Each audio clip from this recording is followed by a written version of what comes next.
Perjalanan menuju Datar Batung masih harus dilanjutkan dengan berjalan kaki selama 3 jam dalam kondisi normal. Tak terbayang bagaimana nasib warga Datar Batung.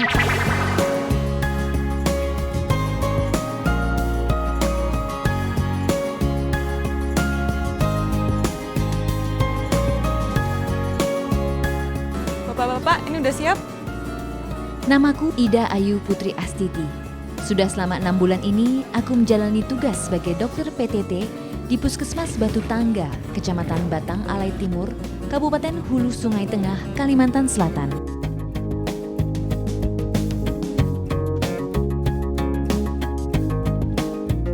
Walau berstatus pegawai tidak tetap, aku adalah satu-satunya dokter yang bertugas di wilayah yang hanya memiliki kepadatan 27 orang per kilometer persegi.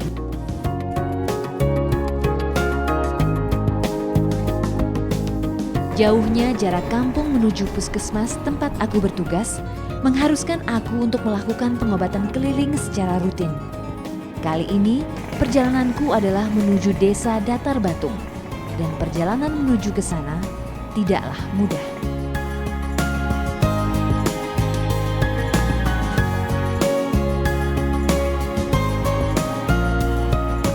Aku harus membonceng motor melewati jalan berbatu dan berjurang terjal selama 2 jam untuk sampai ke dusun terakhir yang bisa dilalui motor.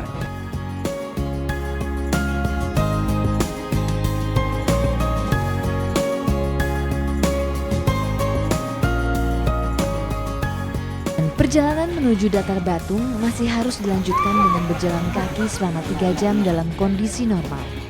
Tak terbayang bagaimana nasib warga Datar Batung jika sakit dan harus berjalan keluar dari desanya.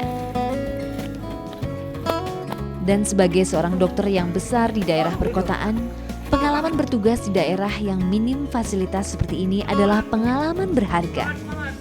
Aku sendiri berasal dari Bali dan lulus dari Fakultas Kedokteran Universitas Udayana, Denpasar, Bali.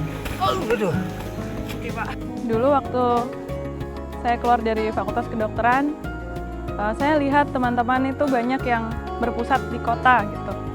Jadi dan dari Dinas Kesehatan juga dibilang kalau penyebaran dokter di Indonesia itu tidak merata. Jadi kenapa enggak sekali dalam hidup saya bisa melayani orang-orang di daerah terpencil yang untuk mencapai pelayanan kesehatan aja sulit gitu. Rasanya kaki ini sudah tak sanggup lagi melangkah. Namun melihat kawan-kawan lain tetap berjalan, membuat semangatku kembali berkorban. Jalannya ekstrim banget, nanjak, capek banget saya.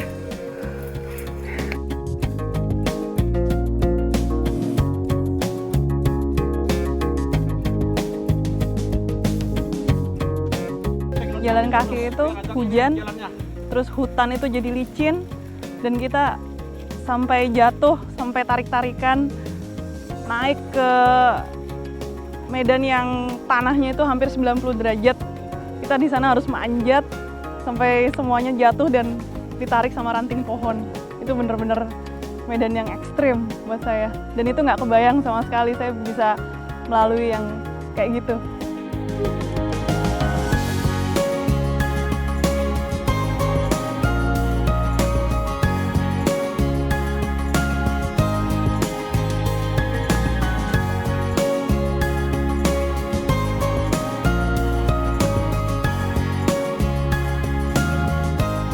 Dan akhirnya kami pun sampai di desa Datar Batung.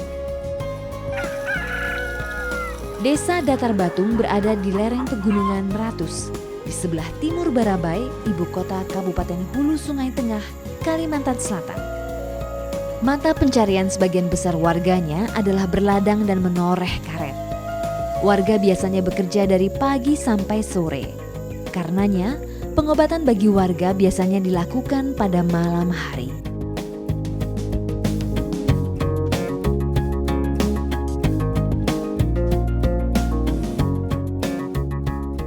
Pengobatan massal di malam hari bukanlah hal yang biasa aku lakukan.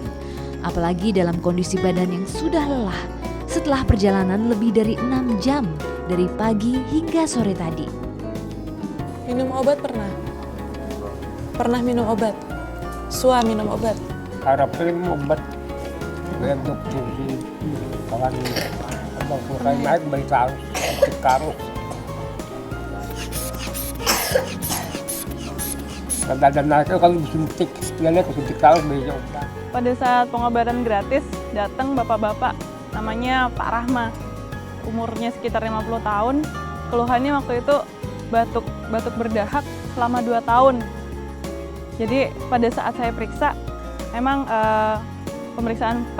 pemeriksaan fisik dada, auskultasinya kayaknya menunjukkan kalau dia penyakit paru obstruktif gitu. Tapi yang saya prihatin, kenapa sampai 2 tahun dia baru mengeluh sama dokter gitu. Umurnya berapa? 1 tahun. Belum bisa jalan? Nggak bisa. Waktu lahir disuntik nggak? Pernah disuntik? 1 kali disuntik apa? Sama siapa? Sama ibu ya?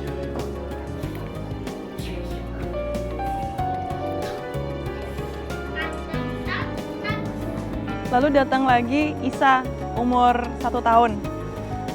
Datang ke saya, ibunya mengeluhkan kalau anaknya belum bisa jalan. Jadi memang bentuk kakinya itu memang agak beda. Jadi seperti kayak ada deformitas, tapi ternyata kami kira memang dari jauh sepertinya lumpuh gitu, lumpuh layu. Kami sudah, ini kayaknya jangan-jangan polio nih karena kita luput vaksin gitu. Tapi ternyata enggak. Itu ada kelainan perkembangan pertumbuhan sama dia. Jadi pada saat itu kami putuskan supaya ibunya cepat datang ke puskesmas dan kami rujuk segera di spesialis anak. Saat pengobatan warga sudah hampir usai, tiba-tiba datang seorang pemuda dengan luka kaki menganga. Pada saat pelayanan, datang seorang laki-laki dipapah sama keluarganya dengan kaki bengkak dan badannya demam. Ternyata pada saat kami tanya, laki-laki itu bilang dia kena knalpot tapi sudah seminggu yang lalu gitu. Kami tanya, apakah sudah berobat? Apakah sudah bersihkan? Belum. Jadi pada saat kami lihat kakinya, itu sudah ada krusta di kakinya itu. Jadi krusta itu bekas luka yang borok gitu dengan nanah. Kami bersihkan itu semua sampai kelihatan darahnya, lalu kami beri antibiotik. Karena itu sudah benar-benar arah ada infeksi sekunder.